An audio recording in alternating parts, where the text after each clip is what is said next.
Magre-reset tayo ng Epson L5190. Ayan, ito yung lumalabas sa screen. Ayan, tingnan natin kung anong error. Pupunta tayo sa printers and scanner. Ayan, 5190. Printing, maintenance, status. Ayan yung error. Ayan, para mawala yan, gagamit tayo ng resetter tools.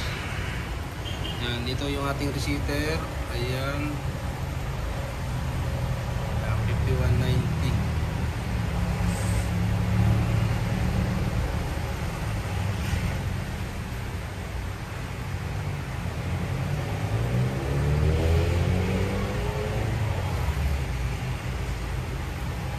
Pwede nyo lang i-check yan, check. Ayan. Ayan, para mawala yung 100%, yan, i-check nyo na yun. Initialize. Ayan, turn off printer. So, turn off natin yung printer para ma-detect niya na ni-reset natin.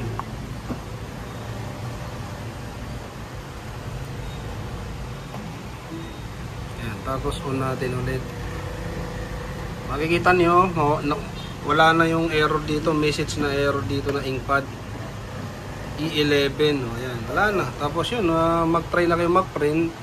Pagka minsan galing sa reset, malabo siya, mag-cleaning lang kayo. Kaya ganun lang mag-reset, L5190.